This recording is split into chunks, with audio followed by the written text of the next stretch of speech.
So do you like that industry? Like, what's your thoughts on it? Or is the busyness like kind of what you love to do? Because I thrive off of this busyness a little bit. Me as well, yes. I love the busyness of it. And I also love the fact that I am able to assist clients. I had clients that come in and they're really paranoid and they're nervous, and they're afraid, oh, I'm going to have to owe because I didn't file. And so it makes me feel good to be able to kind of put them at ease concerning their finances, because finances are a big, big portion of a person's life. So it really makes me feel good to let them know, hey, I got you, I'm going to handle it, everything is going to be okay, and on top of it, you're going to get your credits and your stimulus. So it makes me feel really good. It's the Working Mom. Hey everyone, I wanted to welcome you guys to another episode of the Working Mom podcast. Today I have an amazing mom and serial entrepreneur with me. Today I have Miss Oriel. We went to high school together, and just following you on social media and seeing all of your businesses and everything that you have going on, I just couldn't wait to get you on the podcast so we can kind of talk about just being a mom, an entrepreneur, overall, businesswoman and working mom. So thank you so much for being on the episode today. Thank you for having me. So I want to get straight to it. So every time I look, you're starting a new business, you got something going on. I know that you do a ton of things. So originally when I saw that you were doing like your CBD line and things like that, and I know you make a lot of natural products, obviously that drew my attention. And then I know that you have started several businesses over this pandemic as well. So let's kind of just deep dive right in and tell us a little bit about all you have going on. Okay. So I am a single working business mom of 3 children, ages 7, 11, and 19. I have a business, a CBD business, as well as a natural hair and skincare company. And I also have a tax preparation and credit repair company. Oh, that's awesome. So how did you get into the CBD natural hair products, skin products? Like what made you decide that, is this something you were just kind of cooking up in the kitchen a little bit and then you were like, oh, these products work? Or like what made you get into that? Okay, so about 6 years ago, my younger son, he was experiencing eczema really bad. And at the time, I was a pharmacy technician. So I was wondering, why isn't the antibiotics that were prescribed to him helping? Why the topical creams wasn't helping his skin? And so even in my experience as a pharmacy technician, I would always have a love of the plant-based equivalent to, conventional medicine. So when I saw that the medicine was not helping him, I decided to do my research and create a natural topical cream for him. And it worked. And so once everyone would see that what I created was helping his skin, then they started asking me, what are you doing to his skin? And then a light bulb went off. I think I'm onto something. And so I continued with my research and I kept creating like creams for the hair and skin, and then oils, and then body washes. And then that's how that business got started. Wow. Yes. That's a true testament of a working mom. Like I never knew the story, but I just always assumed like, it's probably a mom with something came up and we like, look, we got to make it work. We got to see what we can do. And now you on to something. But I always see you and then you selling your products and so forth and promoting your products. So that's crazy how that story actually started. I had my oldest son, my 23-year-old, I can remember when he was little, struggle with eczema really, really bad. So I definitely understand, like you said, it just started getting to the point where I feel like nothing is working. And like you said, it makes you turn to more natural products and get you in that kitchen trying to figure out like, look, I'm gonna have to figure out a mixture of all of this stuff to make this work, because whatever they're giving me, like you said, dermatologists, allergists, we going everywhere. And it just seems like none of this stuff is working, but my child is miserable. So I definitely can relate to that as well. And I know you said the tax preparation business. Now this is tax season, stimulus season, pandemic season. Like, what is that like for you right now? It is busy, busy, busy, and busy. I can believe it. Yeah, yes. Oh my God. And then the IRS has extended the submission dates for return. So then you have all of these clients rushing in, trying to get those taxes done. And then you have those clients who haven't received stimulus payments. So then they're rushing in. It's been literally go, go, go, go, go. Go, go. Coffee, coffee, coffee, coffee, and go. Yeah, that's exactly how it is in real estate. So I can just imagine, and everything that's happening with the pandemic as well as stimulus is just setting our industry off. Like the schedule is just, I mean, it's all historical right now, number one. But with tax time, stimulus check, the Maryland stimulus check for all of our Maryland residents that watch the show. And I mean, everything back to back, I feel like everybody is kind of on go time. Everybody's realized after this quarantine, after this pandemic, we don't know, especially at first, we didn't know if we were going to go back into quarantine after the second wave. Like, I just feel like the unknown is just still there. So a lot of people were just, I mean, my phone is going crazy. Everybody realized they need to move.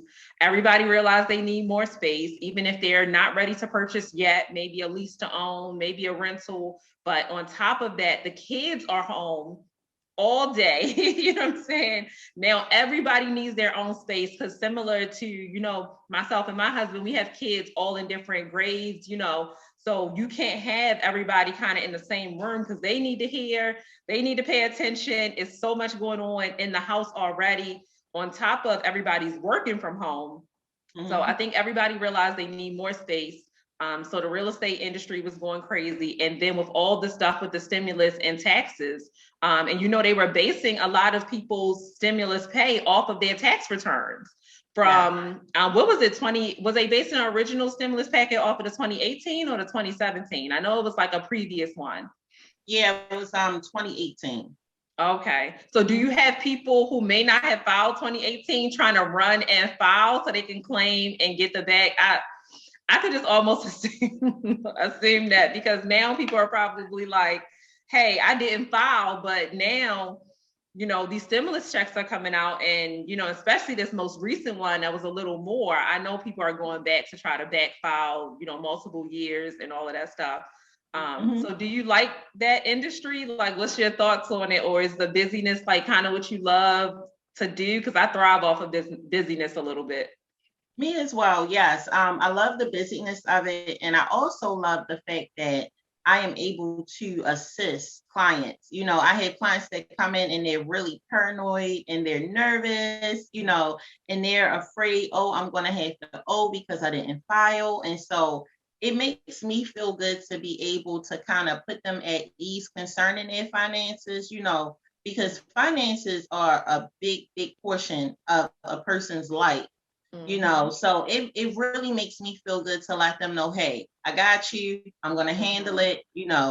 Everything is going to be okay. And on top of it, you're going to get your credits and your stimulus. So, it makes me feel really good. And even though it's busy, it makes the days go by really, really quickly. So I appreciate it. I'm here for it. I'm here for it all. Yeah, same with me. Like financial literacy, even though, people know me as, obviously the real estate person, but the financial literacy piece for me is where my heart really is. Because on top of the real estate and just helping people and teaching them how to, build wealth through real estate, get investment properties, at least get into ownership for themselves, even if they are not ready to start investing yet. I'm a big believer that the first step is just getting into some kind of ownership. So not necessarily, just pushing, you want to buy a home, but it's just the fact of getting into ownership altogether, because that one property can lead to so much more, if you have the right mindset. But I love the financial literacy piece because I feel like that's so needed. So, I spend a lot of my time, which that's one thing that you don't see from me on social media.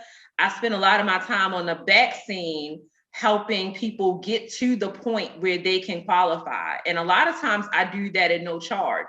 So I know last year in 2020, I went over my roster and I had about 100 people that I was working with to help get them to the point of approval and get their credit scores where they need to be.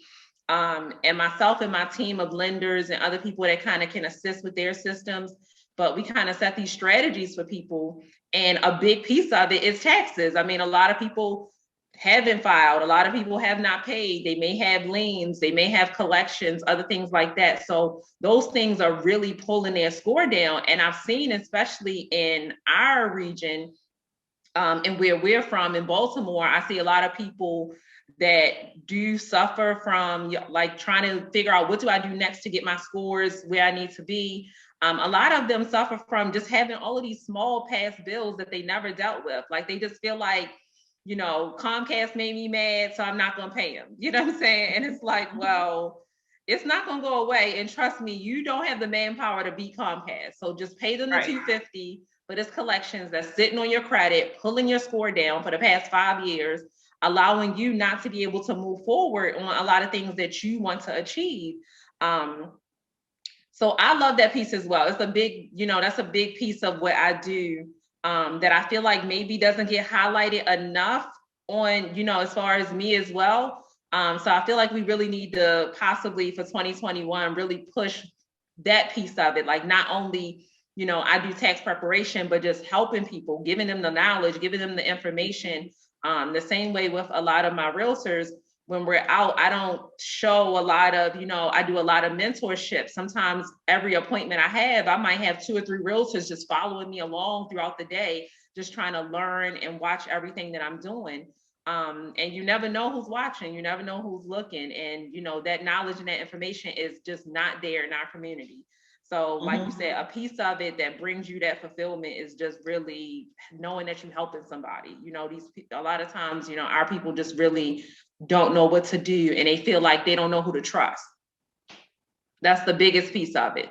So I know you see that a lot when they walk into the tax offices because nobody knows who to trust when it comes to their taxes and finances. Absolutely.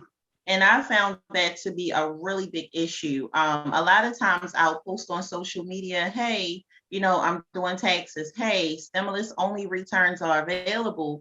And I'll have certain people like contact me, they'll DM me, and then we'll have a dialogue. And then right before, that conversation is about to close and I'm ready to book that appointment, they'll kind of withdraw themselves.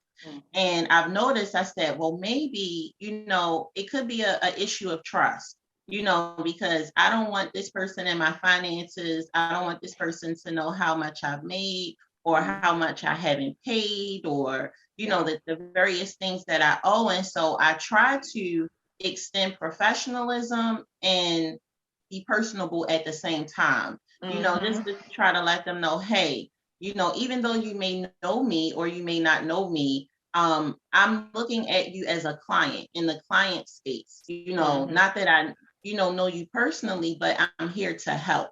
So I truly believe that trust is a big factor in relationship management. Yes, in business, trust goes a long way. And so a lot of times as business owners, we have to learn how to be versatile. So you cannot approach various clients one way. You have to be versatile dependent on each client's situation, their personality, how receptive they are to you, and vice versa. That's absolutely right. Because I feel the same way. Even like I said, the financial literacy side of my business, which the Working Mom, even though we're a podcast, it really is a financial literacy business. So I really help people get on track with their budgets, get their bills paid, get things improved on their credit. But like you said, how do you advertise that business when you're genuine? Like, I don't want to put out there on social media, look, I just helped someone get out of $20,000 for debt. They haven't been paying their bills in years, you know what I'm saying? Like, and now they're saving and they have $5,000 in their savings account and now they can buy a house. Like, how do you do that when you're genuine? So I'm always struggling myself on how to really promote that, because the genuineness of me just doesn't want to put someone's lowest point, out there to kind of, for marketing and advertising purposes, because it's kind of really hard to say. Same in your situation. It's hard to say this person hadn't filed taxes in 10 years and now you're sitting there with their picture, like nobody wants to be on Front Street like that. So, just being able to help people, hopefully one day, even though we're not able to put it out there in that manner, hopefully, they will give us our flowers privately and publicly on their own, for all that we do to try to help, in that space as well. Absolutely. So what are your thoughts on like kind of business during the pandemic, your CBD business?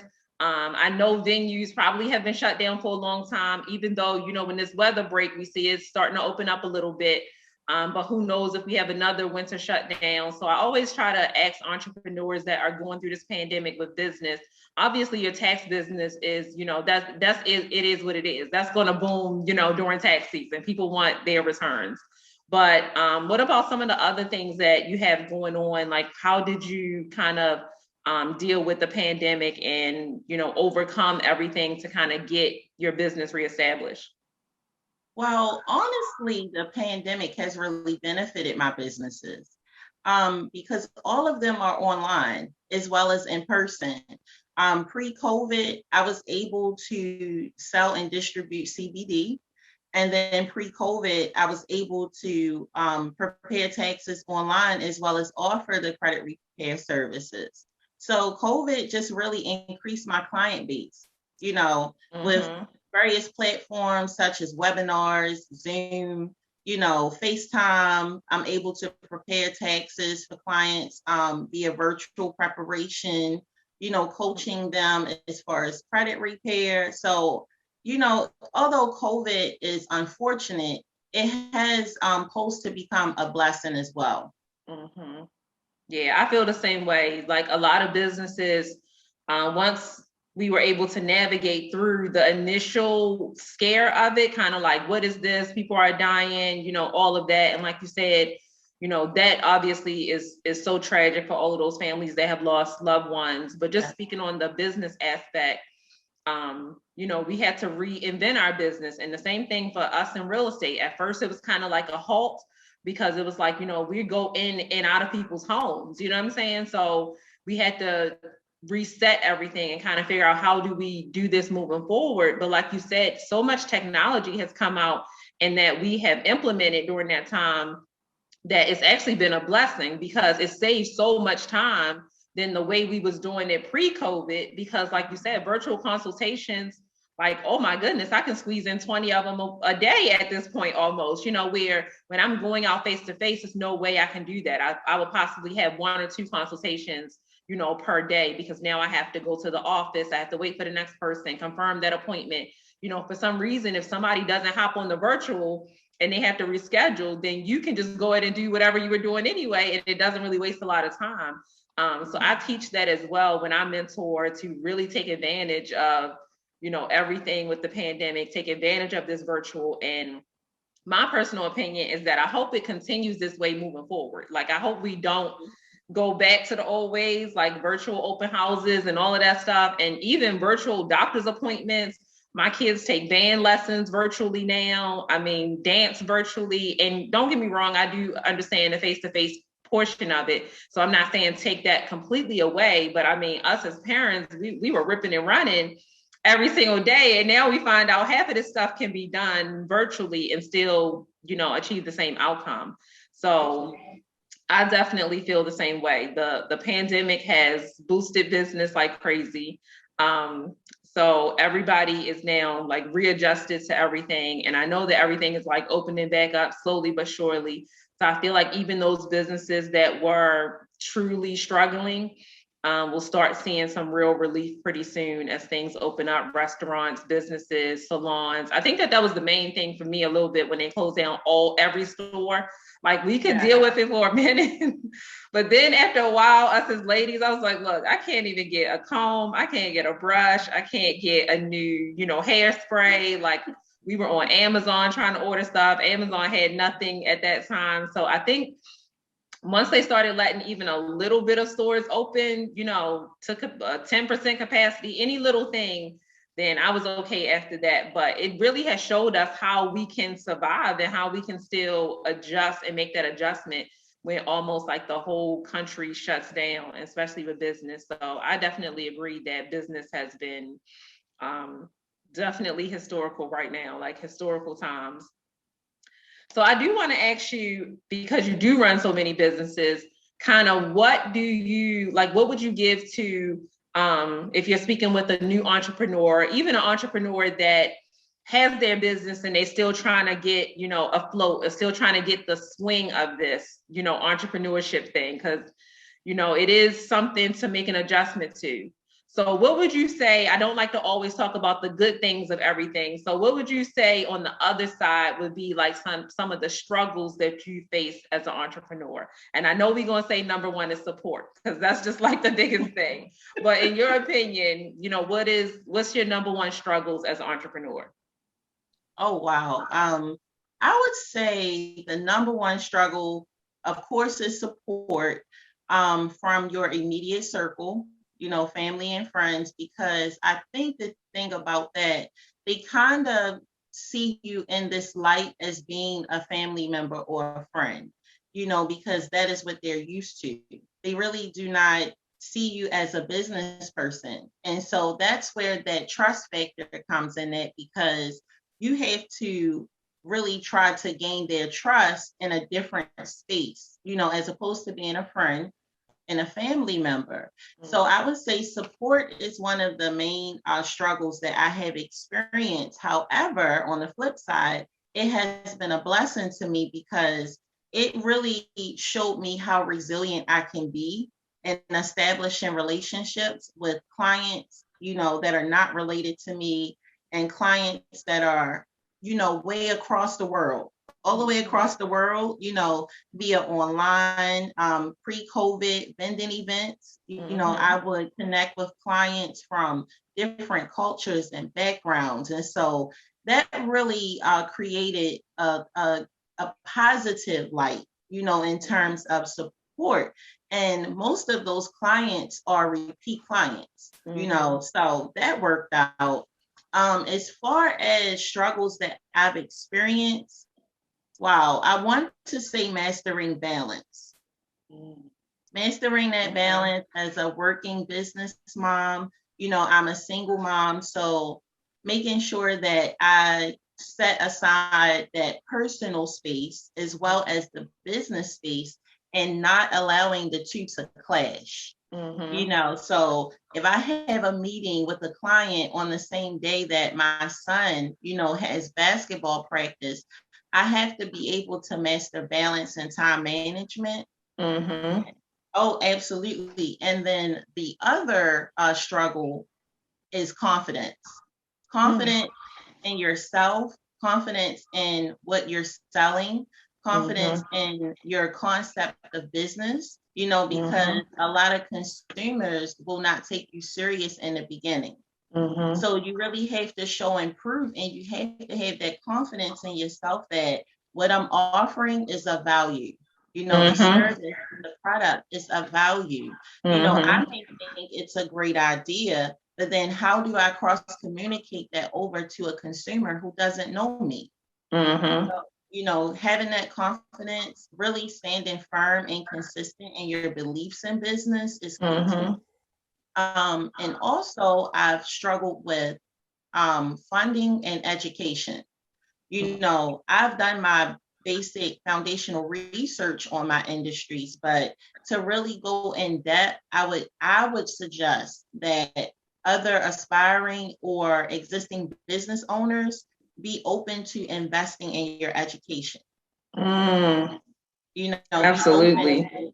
There are so many free resources available that provide a plethora of education, you know, that will help you in your business, but also to put out that money and that time and that energy to invest in yourself. Oh God, it takes your business to a whole new level. And also it will force you to be consistent because you've put out that money and that time and that energy. It will cost you, to be consistent. To if I have a class at 7 p.m., but my favorite TV show is on, are you going to watch that TV show, or are you going to attend that class that you've paid $500, $1,000 for? Yeah. So, just that was my struggle in the beginning. And the other struggle that I've experienced is realizing that the person that I was pre-business is not the person that is required in business. So being able to pivot personally, through personal development as well as business, being able to understand, you're not going to be the same person once you start this business. So being able to shift and grow and realize that change is actually good. So that was that's really why I love this podcast, because talking to other business owners sometimes, and moms, that sometimes people feel like that this is just something that they're going through, but you'll hear that this is something that everyone goes through. So I definitely can relate on all of those aspects, and just navigating through, especially when you say confidence. Like, that's so powerful to me personally, because I'm always been a person that, I always say to anybody that I'm mentoring, I'm never going to let myself down. I'm never going to do anything that can do anything to harm me or what I want to do or my goals or my achievements. So if I have a thought, I have a business plan, I have an idea, I'm always going to go hard for me.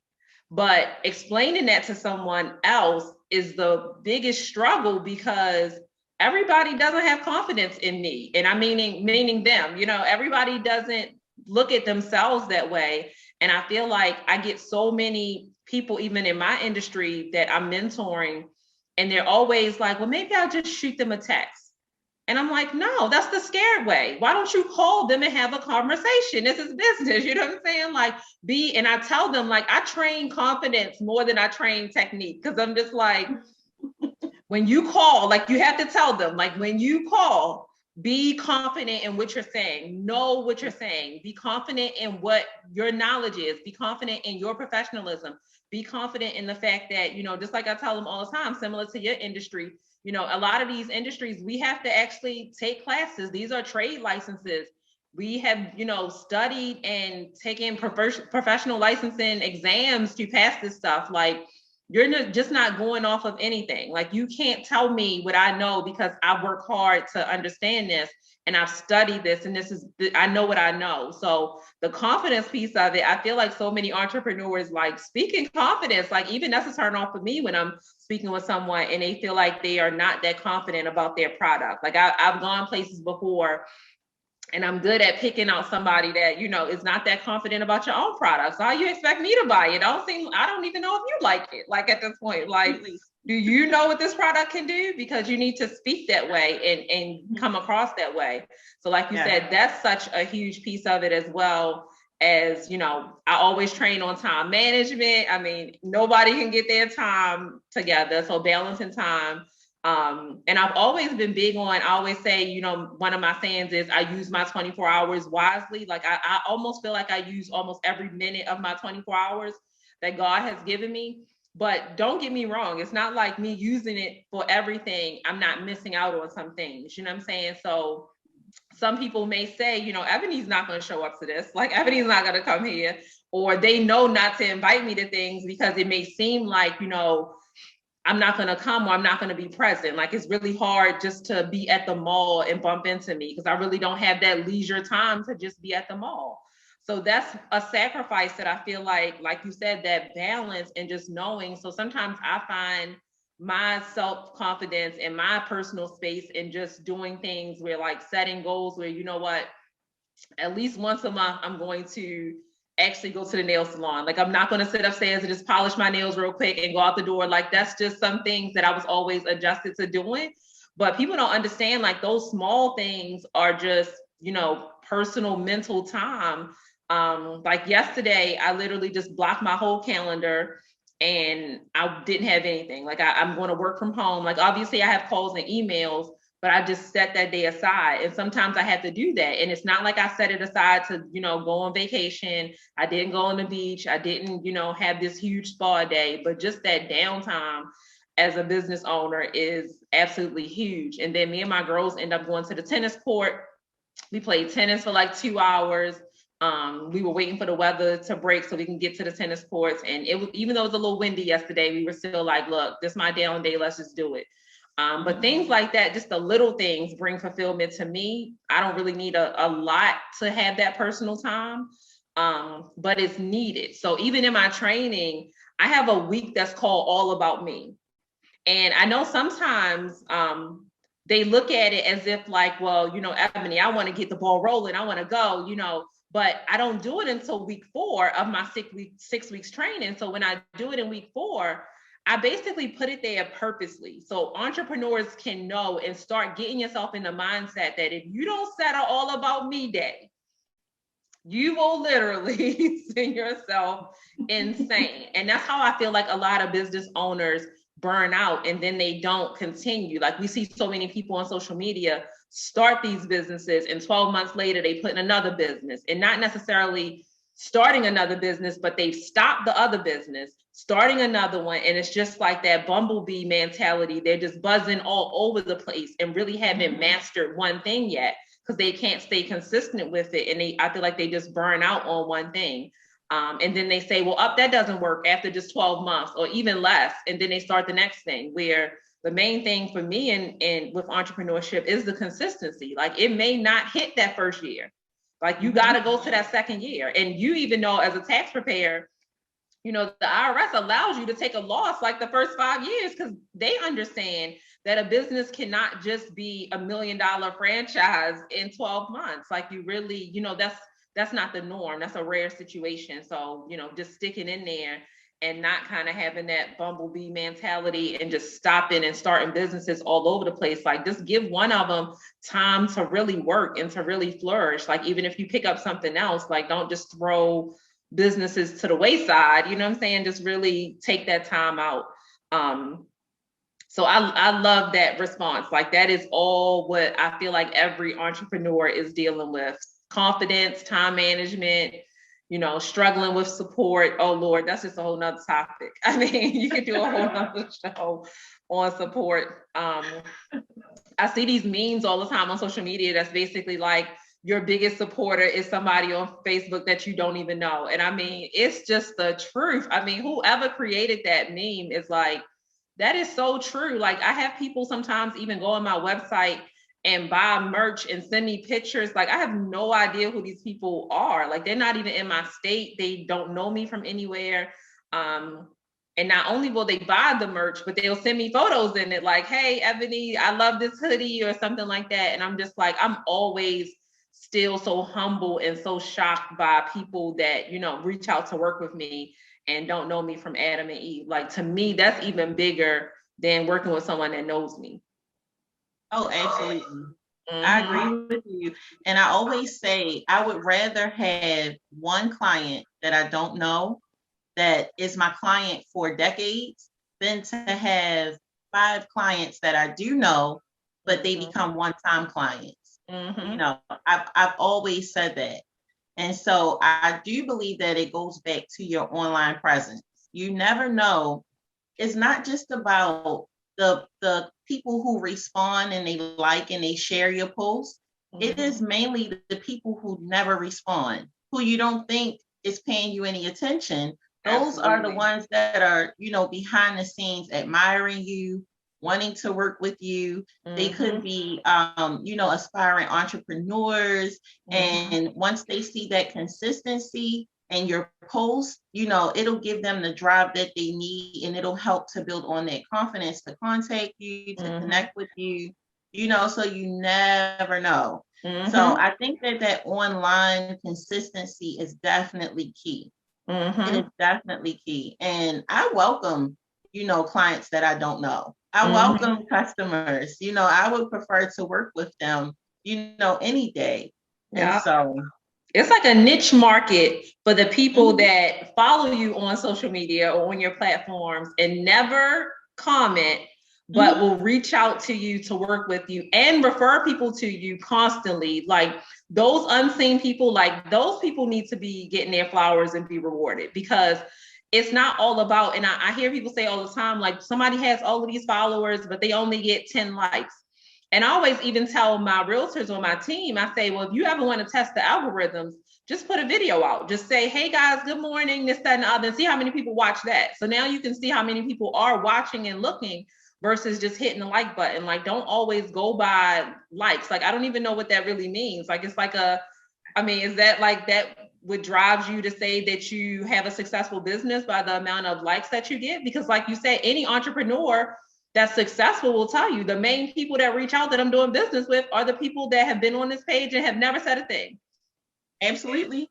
They're not liking anything, they're not sharing anything, they're not talking to me, and all of a sudden I get a phone call that says, hey Ebony, I've been following you on social media, and I'm just like, oh hey, you know what I'm saying? Like those are the real heroes out here. Like they really need to be recognized, because the people that are always liking and so forth, I always call them, my A+ clientele, where, that those people will be supportive, but that real niche market of people that are there and they, reach out to you and say something, but they don't know you, they haven't been liking, they haven't been sharing, their support is definitely undocumented and it's huge.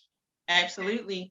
I've had people to DM me, and I think I had posted about a few weeks ago, the real business transactions occur in the DM. And, a lot of people commented on it, and it's the truth. I've had people contact me and say, well, Taisha, forwarded me to your social media page. And in my mind, I'm trying to think like, who is Taisha? I don't know a Taisha. But thank you, Taisha. Yeah, and I'll ask them like, tell me what their first and last name is, so I can go back and tell that person to thank you for the referral. But the referral business is just something that's a whole nother topic where entrepreneur referral business, where you can get to the point where your clients are now being an advocate for you. That's the best business anyway. Absolutely. And I know you'll probably have tons of stories about people that that probably give you a harder time than people that you don't know anyway. So it just makes it a lot easier, because it's like they literally they send you through misery when you're trying to work with them sometimes. I don't know why our own people do that to us, but I'm quite sure every entrepreneur has a story to tell about that as well. But what's one tip? So we went over your struggles and things like that as an entrepreneur. But what is one tip that you would give to an entrepreneur that, again, in the mind frame, just thinking they may be either starting their business or maybe, trying to get their business off the ground, or maybe juggling between their 9-to-5 as well as entrepreneurship and want to go full time. So like, what is some tips that you would give for someone really trying to take that leap? Oh, wow. I have a ton of tips. Okay. But the first tip that I would give to anyone is to invest in your personal development, because personal development helps you on a holistic level. I would say first starting with your heart space and then your mindset, because your mindset, if you have a built up and strong mindset, that is going to carry you whether your business is doing well or whether your business is not doing well. If you have a strong mindset through personal development, I feel like you can thrive in any situation. You'll learn, how to thrive, and also building on that, learning to stay open. So, how you start business is not how you sustain through your business journey. And I feel as though that a lot of business owners or aspiring business owners have this one-way mentality of, well, this is the way that I'm going to start it. I'll stick with this because it's working now, not knowing that industries change every second.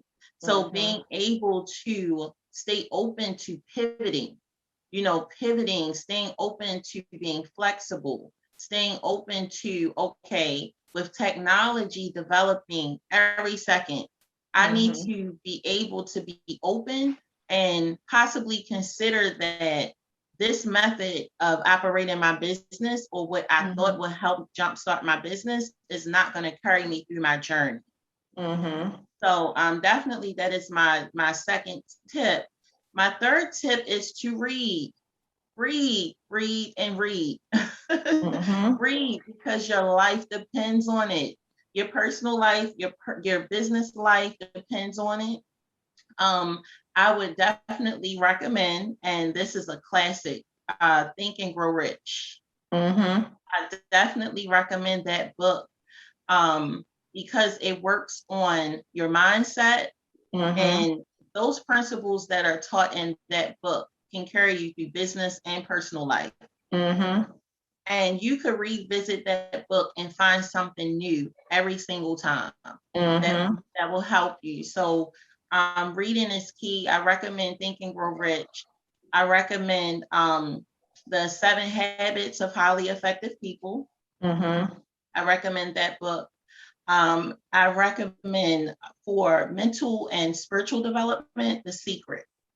I don't know. I don't think I've read that one, The Secret. I have to pull that up in my Audible. Absolutely. The Secret is another classic. The Richest Man in Babylon. And I recommend that book because it teaches you how to manage your mindset, but to also tap into the law of attraction, because the law of attraction will help you in personal life as well as in business. And it will also keep you holistically healthy when you do have those down moments in business. Waking up every day, saying those affirmations, I am successful, I am confident, I am educated, I have a healthy, ongoing, growing clientele. Saying those things, even when the economy is not doing well, when you speak it every day, you'll start to reprogram your mind. So I definitely recommend to read and to be fearless in your belief in business. Definitely. So finding your niche and being fearless, no matter if you have 1 client or 100. Being fearless, learning to be fearless in your beliefs and staying confident in, this is my niche, this is what I believe in, and I'm going to continue on this path. And also finding your tribe.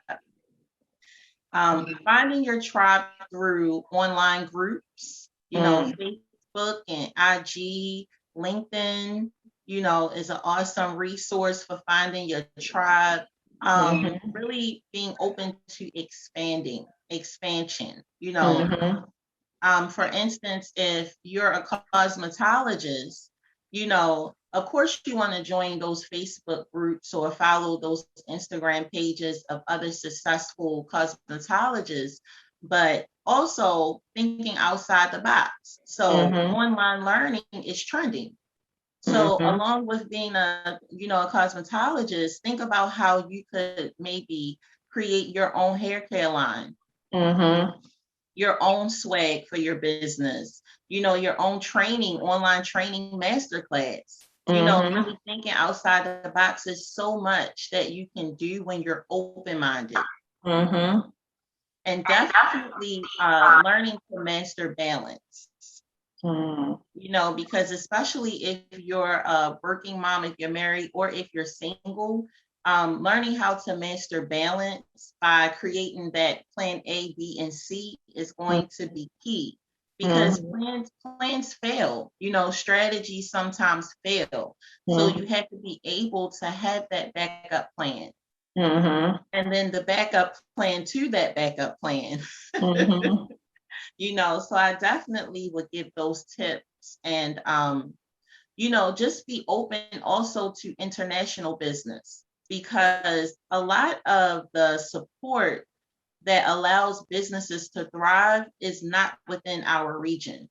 And I've learned that international business owners in niche markets they go the extra mile in investing in their education that helps them to stay afloat.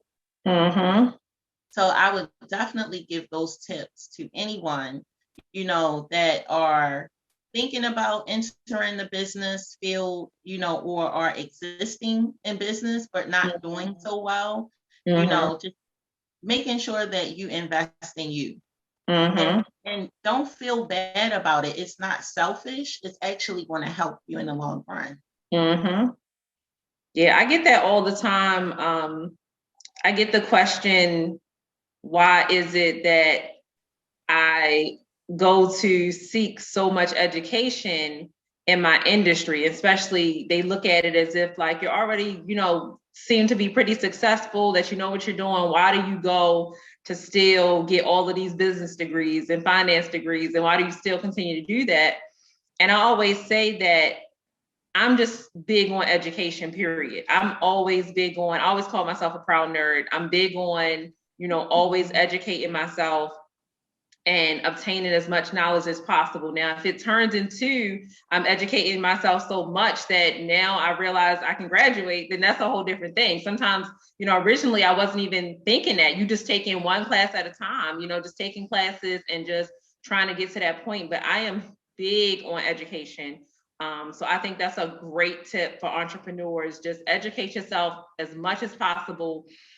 Because I do realize that once I started actually getting those higher education degrees in business and finance, it really took my business to a whole nother level, not even in just my business and my companies, but my personal business life. Like once I started learning things and we started evaluating these big companies as homework assignments and for projects, I would come home and basically tell my husband, like, pull all those 401k doc out. Where's that TSP? Let's read that. Let's pull it out. You know what I'm saying? Like it really started even taking our investment strategies to the next level because I was learning so much information.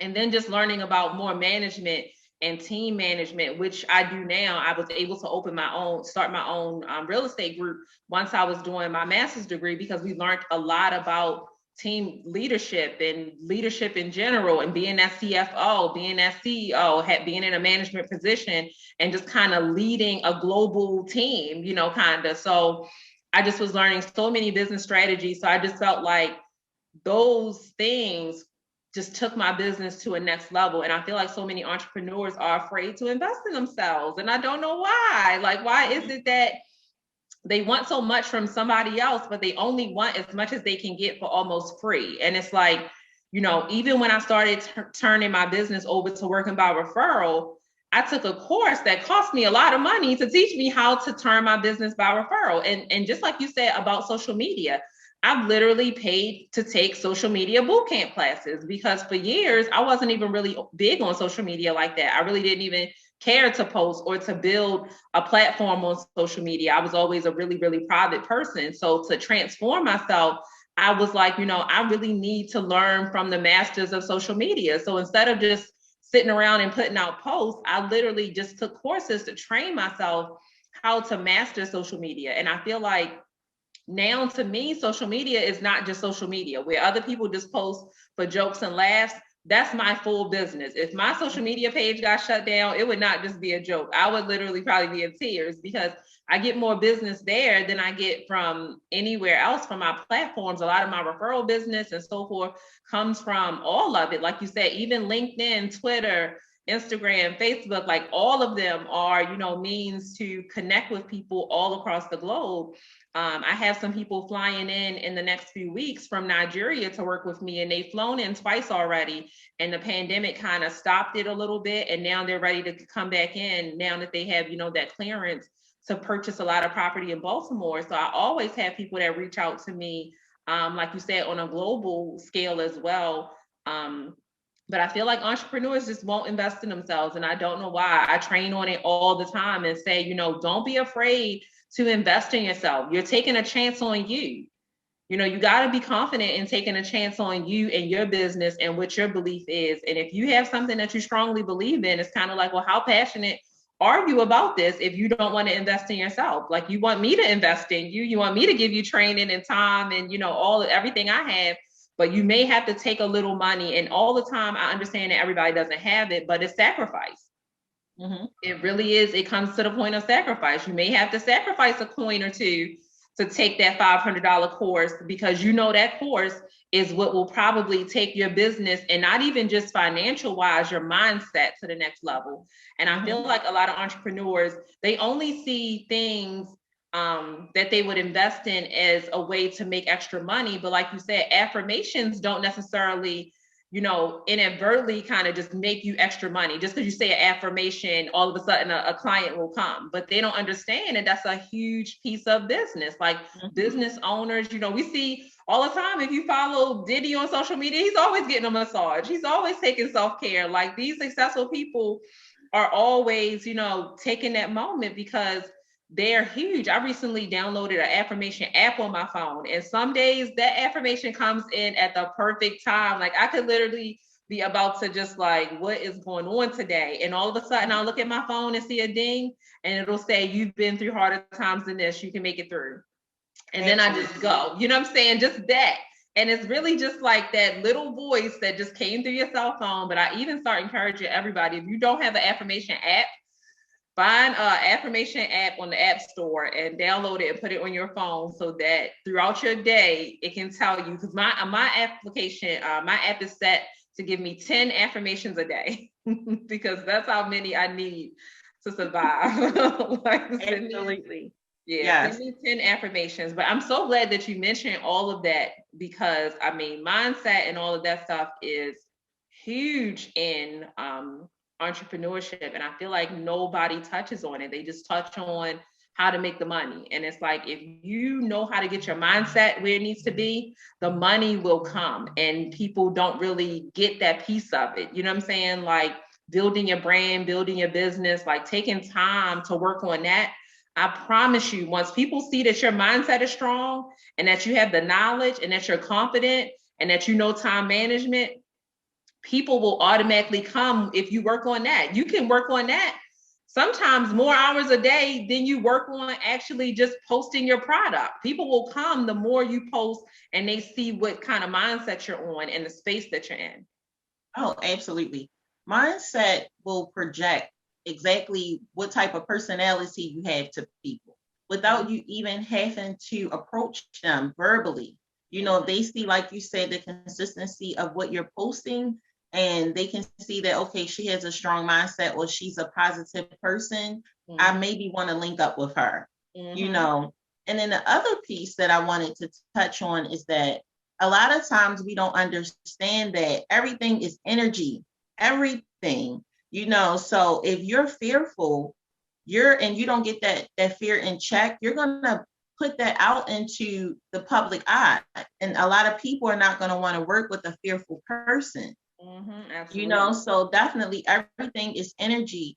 And those affirmations honestly will give you a greater insight on creating a plan and a strategy for your business. You know, having that 1 year goal, that 5-year goal, that 10-year goal for your business. You know, a lot of times as business owners, we're really excited to just get the product or the service out there. You know, but you definitely have to, okay, in a year from now, I plan to have this, you know, business branching off, or this sister company up under my main umbrella in my business. And you know, you can't get there if you don't take that time to get your mind right, take that time to affirm what you want, believe in what you want. You know, that's just like in school. If you keep hearing a teacher repeat the same thing over and over to you, you will eventually get it into your mind. And you'll start to believe that, yes, 1 + 1 = 2.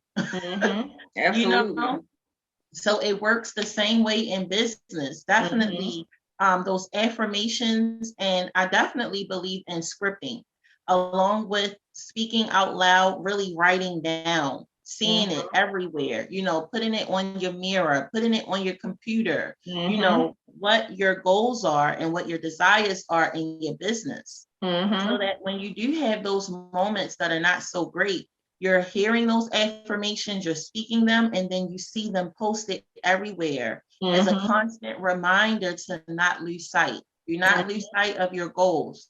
Never lose sight, you know. And I think those practices also reflect on just breaking generational trauma as well, because I noticed that, you know, because that's how I kind of operate, then my kids are the same way. Like my 23-year-old, he recently graduated from Penn State. He has a degree in psychology, and he moved to start his mental health business to Houston.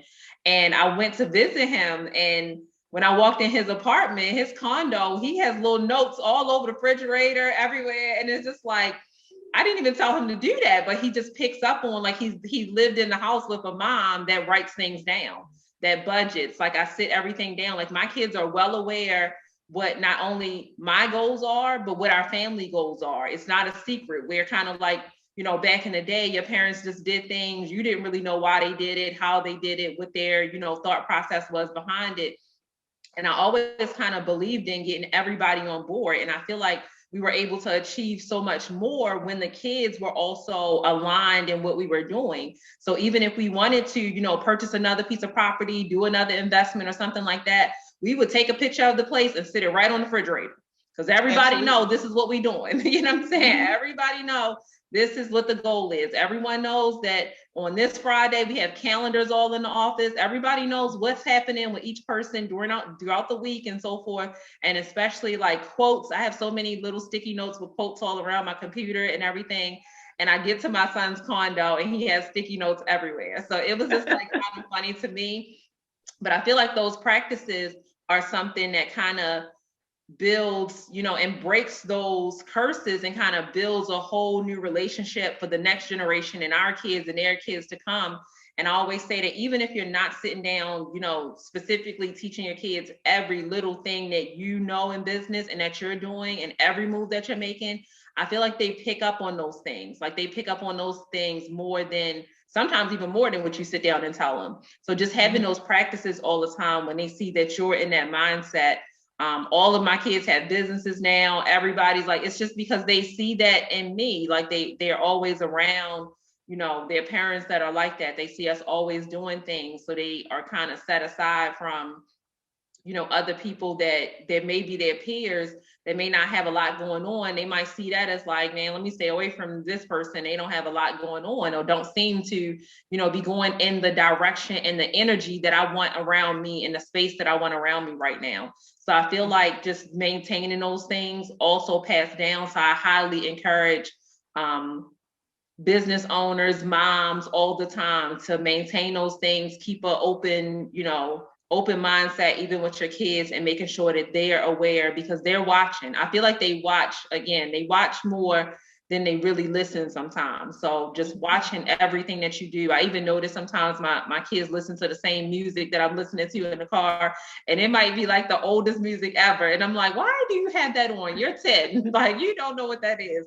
But they listen to, you know, me listening to it all the time. And I guess they get a little groove, and now I see they put it on their iTunes or something. So they just listen and they pick up on so much. So it's just another way to also reiterate and just kind of break those generational curses, because I definitely don't remember affirmations happening in my household growing up and things like that. Like it just wasn't a practice. So just starting those new trends and starting those things, I feel like will just create our next generation to be so much stronger mental health wise. As I can see now, I feel like I love the outspokenness of the new generation. Like they speak their mind. They are putting people on blast. Like if anybody does anything, they'll put you right on social media. Like I really love it. I really love it. I always hated the quietness of like our generation where everything was like a family secret and all of that other stuff. Like I love the fact that they're so bold. You know, we were always so self-conscious of everything and, you know,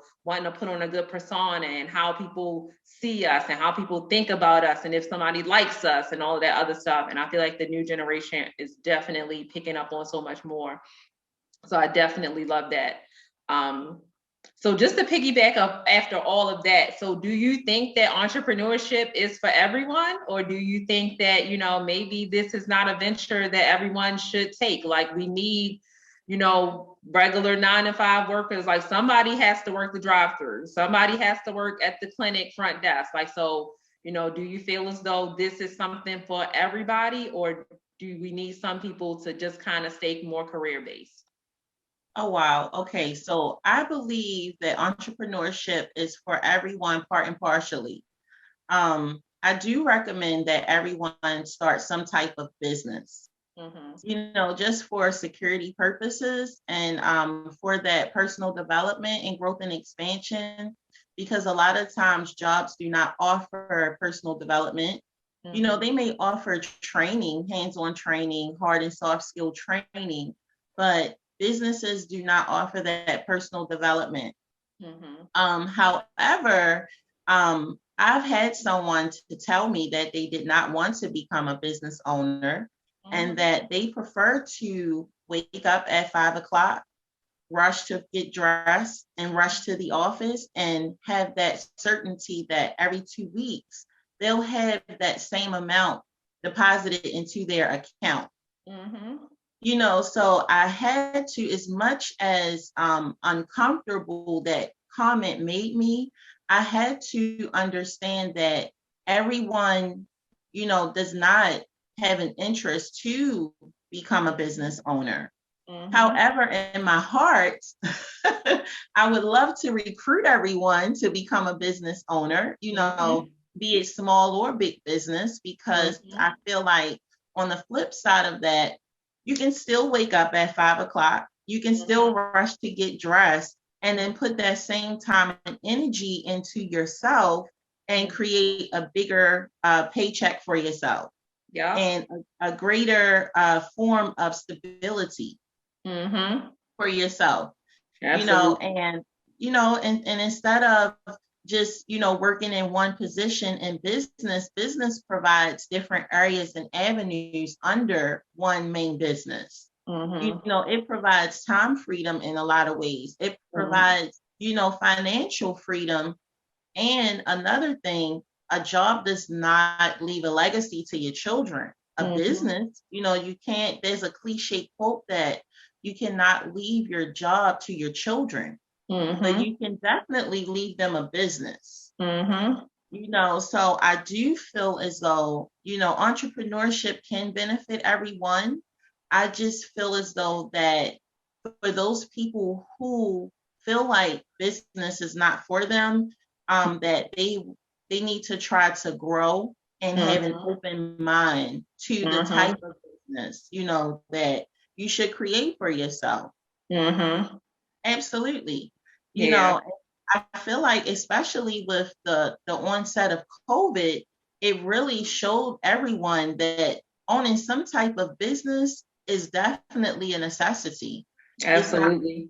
It's not a luxury anymore, and it's not just something that you should just consider. Because the pandemic is not gone away. The pandemic, there is no end date. No one knows. So, you could rush to wake up at 5 p.m. to go to that job and then be told, I'm sorry, we have to cease operations. I don't have a position for you anymore. And so having that business definitely creates a sense of security. Yeah, I feel the same way. I was just telling my kids yesterday, like, COVID may be something moving forward that's similar to the flu. The way people catch the flu, people may catch COVID. Even if we balance it out, we have a vaccine now and so forth, where it may not be as deadly as some of the other pandemic and epidemics that we've seen with polio and things like that in the past. But people still get polio, people still get flu, people still get, SARS, tons of those other illnesses. So I feel like moving forward, everybody just has to adjust. But like you said, I'm that way as well. I have actually come to the grips, like you said, that entrepreneurship is not for everybody, and meaning that everybody doesn't even want it. You know what I'm saying? Everybody does not want it. But again, I am that person that, when I go to the doctor's office and I see the young girl sitting behind the desk and she looks so stressed, she's on the phone. You can tell she has the cell phone tucked, trying to text her kids, but she's trying to work, a patient's in front of her. I just feel like snatching her up and showing her right away. But it's like, that might not, that's not for everybody. I really feel like just snatching her up and being like, hey, girlfriend, let me tell you this. They're probably paying you $40,000 a year here, but if you want to make $40,000 a month, stand up. Like, let me show you how. I feel like just getting everybody up and getting them out of there. But like you said, it's not for everybody. Like sometimes that's one thing that I've had to work on in my mental space is realizing that number one, everybody's not me and everybody doesn't have the mindset that I have. And number two, everybody doesn't want this. You know what I'm saying? Some people are content with going to their job, they get their steady paycheck, they get off, they shower, they, chill, they hang out, they watch movies, they have the whole rest of their evening and they don't want to fill that space. They don't want to fill that time. That's their time to, go to the mall, plan vacations, they just will take that and they're making a way, they're surviving. They're not thinking about generational wealth. They're not thinking about a legacy. Once their kids, graduate high school, they also go get a job. They start working, they get somewhere in the field where, now they're working 100 hours a week to survive. They get them to, buy their own car, save their own money. And it's not about generational wealth. It's about, everybody gotta pay to play. You know what I'm saying? Everybody do their own thing. So I've understood over time that, that's not what everybody wants. So, same as you just said, I definitely feel like, that maybe number one, it's not for everybody simply because everybody doesn't even want this. And it is something that, like you said, they'll think that, I don't want to have to dedicate this much time. So I'll be an entrepreneur. Well, entrepreneurship is hard work also. You know what I'm saying? We put a lot of time into our business. So I always reiterate that as well. It doesn't mean that you just want to quit your 9 to 5 and have all of this free time, because you should be working on your own business the way you are dedicating all of that time. You are dedicating 40, sometimes 50 hours a week to that career, then you have to put that into your own career, especially as a new business owner. Especially sometimes people are starting businesses that they're not known for. You know what I'm saying? Like it's not something that we know you for already. So like you said, something with cosmetology, if we already know you as the social media fashion girl that always has her hair in a specific style, you're known for your haircuts and your hairstyles and this and that, and then you say, okay, I sell hair, then that might kind of make sense. But if nobody knows you for any of this, and now you come out and say, hey, I make snowballs, nobody's going to know that you make the best snowballs in town because you've never done this before. So now you have to build that clientele, and that's what's going to take the time. So people just assume, I feel like, that just becoming an entrepreneur, I'm just going to save so much time, I'm going to sleep late, this and the other. And I'm just like, wait a minute, that is not it. Like some days I barely can figure out when I'm going to get sleep in. Like time management sometimes includes even setting, like sometimes I have alarms in my phone and when it goes off, it says eat, like it's telling me to eat, like stop, Ebony, and eat something. You know what I'm saying? Because I've noticed that I can go a long time and then next thing you know, I haven't even eaten anything.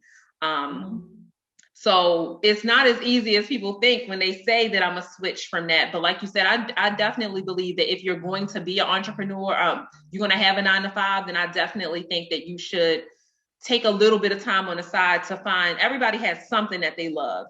They have something that they enjoy doing. And it's a way to make money off of it. It's a way to have some kind of business associated with that. And that's the piece that I feel like don't just come up with a random business to just start out of nowhere. Like first start with, what do you love to do? Because that's what is really going to make you sustain as a business owner. Like it has to be some kind of passion that you have, and let's start there.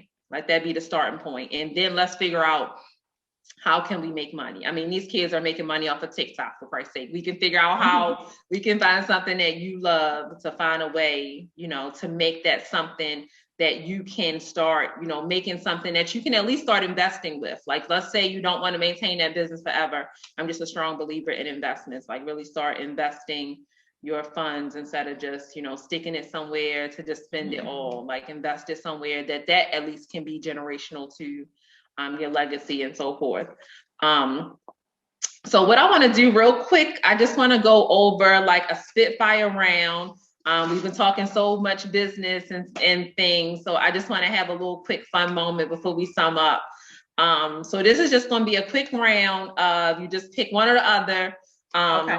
Just so we can see kind of what your favorites are and just get to know you a little bit more on a personal level. So first one up is Beyonce or Rihanna? Oh, goodness. I would have to pick Beyonce. Okay, you better pick Beyonce. Okay. All right. Bacon or sausage? It depends. What type of sausage? Like apple, sage, chicken, turkey? Let's just say, for instance, you were at a breakfast buffet and they had two meats and they had waffles, pancakes, everything else. All they had was bacon and sausage, and you only could pick one. Like, which one are you picking? I'm really not a bacon or sausage person like that, but if you had to pick one, you just got to pick one for the game. Which one? Okay, so I would pick the sausage. Okay, I would pick the sausage too. All right, so luxury car or dream home? Oh, that's hard. Oh, goodness. I would definitely pick the luxury home. Okay. You said dream home, right? Dream home, yeah. Dream home, yeah. Okay. All right, so religious or spiritual? Spiritual. Okay, I'll pick spiritual too. All right, pool or beach? Oh, wow. Oh, goodness. Beach. I'm such a beach lover. I saw that on your page, so I thought that was going to be a great one. I'm a pool girl. I'm not a beach person at all. I like the pool, man-made water, but I'm not a beach person. But I know you love the beach, so I thought that was cute to add in. And the last one is entrepreneurship or 9 to 5. Oh, no. Entrepreneurship. Yay! 100% entrepreneurship. So before we wrap up, just tell me a little bit about some of your future endeavors in business and kind of just plug your social medias. Where can we find you? Where can they locate your products and so forth? And first, before you do all your plugs, just tell us about like your future endeavors, like where are you moving forward with everything? What are your next 6-month, annual goals? What do we see in the future from you? Oh, wow. Okay. So my future business goals is to move out of the product only space and start to offer consulting and courses. Because I feel like, although I'm still learning in my business journey, I feel like that I have gained enough knowledge to help someone, especially my moms, working moms, business moms, aspiring entrepreneurs. So I want to start creating courses and to start moving into the space of offering more services as opposed to products. So I definitely want to still offer my products, but I want to move into more ongoing services that clients can use, in the future, use now and in the future. I definitely want to start with consulting. I've seen many businesses fail that shouldn't fail. I've seen many business owners go out of business when, if you had the correct guidance and tips and tricks and tools, you could still be a business owner. So I definitely want to start offering that.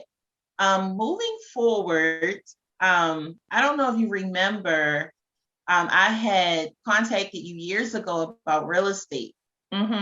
So, and I was so nervous because I did not think that you were going to contact me again. So when you contacted me, I got really nervous and you gave me all of the information to start my real estate journey, and I backed out of it. So now I cannot stop thinking about real estate. I cannot stop dreaming about real estate. So in the near future, I definitely want to get into real estate. And then I am putting the finishing touches on my memoir. So I want to release it under my own publishing company, one page at a time, publishing.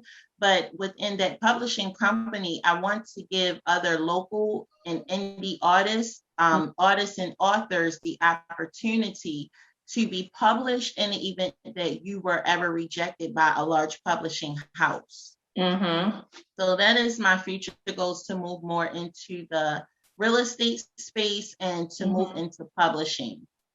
Well, that's awesome. You're gonna love it. Like, number one, you're gonna love real estate. I'm all things real estate, always have been. So I love the industry. I always have been. I went into contract to purchase my first property when I was 18.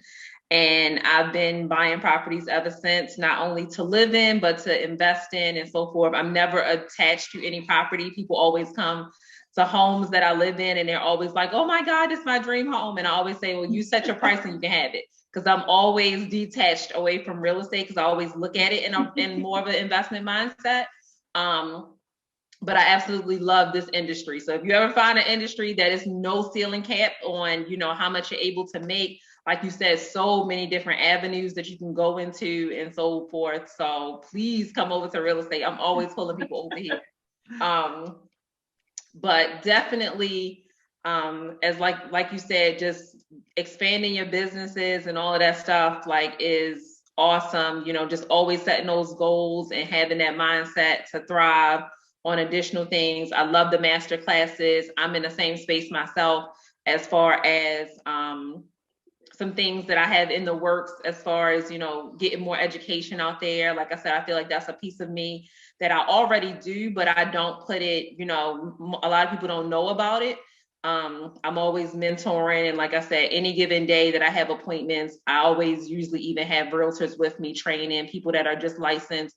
So once you get licensed, there's tons of training. I let people follow me throughout the day. So it's just like so many things that, and when you reach out to me, trust me, I'm gonna reach back out and send you the information. Yes. Anybody tell you that one thing, you can always get me. Like when I say, I believe that as a business owner, when I say call me anytime, reach out to me anytime, trust me, if you gonna reach out and press that number, I'm gonna answer and I'm gonna respond. So you can't be afraid because I'm getting back to you with the information immediately. But definitely, and when you do the memoir, oh my goodness, I just released my book a few months ago. It's a whole experience. It'll be so freeing. It's a different level of freeing to me, especially when you're not in that space, you know, what you speak about and so forth about your life and just kind of telling your story. But I mean, it will touch so many people. The phone calls that I get of people literally crying when I answer the phone has just been amazing, to the point where, you know, because I'm not in that space anymore, I'm like, oh, it's okay. You don't have to cry. Like, it's fine. But because people might think they even know a little about you. And then once you put your own story out there, they really realize they know nothing about you. Like, oh my, like, where have I been this whole time? Because I never knew this, you know, because now you're just getting my perspective. So they may be able to follow your story a little bit throughout things, but they don't know the in-depth story behind it and the reasoning behind a lot of things and where your mindset was. Because a lot of things that, you know, we deal with is sometimes for a reason. We might be put in a situation and that's the reason why we're, you know, making this decision or doing this, and not necessarily something that we're doing from our own free will. So just to hear about those in-depth situations and things like that. So once you put that out there, we definitely will have to have you come back on the podcast. Since I become an author, I love interviewing authors and kind of where their mindset was in writing, just because now that I've experienced it, and I'm working on my second book as well. Like once you get the bug, then you start going. But my second book won't be about my life. It'll be more about business and, you know, some of the business practices and so forth, because I've told enough about my life. Once you read that one, then that's way more than I ever wanted to say. So, but yeah, it'll put you in a whole different space once you put it out there, and it'll just free you. Like I remember even in the editing process, I feel like I was like at edit number 10 and I kept changing things. And I was just like, you know what, take this from me and just put it out there. I cannot do any more edits. Just make sure the grammar is correct and that's it. I'm not gonna make any more changes. But we will definitely have you back once you release your memoir. We would love for you to come on and talk about that and just the full process and so forth. So before I let you go, just plug your social medias, where everybody can find you, find your products, tax preparation, everything you have going on. Just plug everything, and I'll have everything in the description as well for this episode. Oh, awesome. Okay. So you can find me on Facebook, Instagram, or LinkedIn. And I have a Linktree link in my bio. And that link will take you to all of my businesses where you can order. You can even set up a free 15-minute consultation on tax preparation and credit repair. The CBD website is also included in that Linktree as well. Okay. Awesome. So thank you again. I definitely appreciate it. You finally got you on the podcast. I definitely appreciate your time today. Again, I'll have all your information in the description of this episode.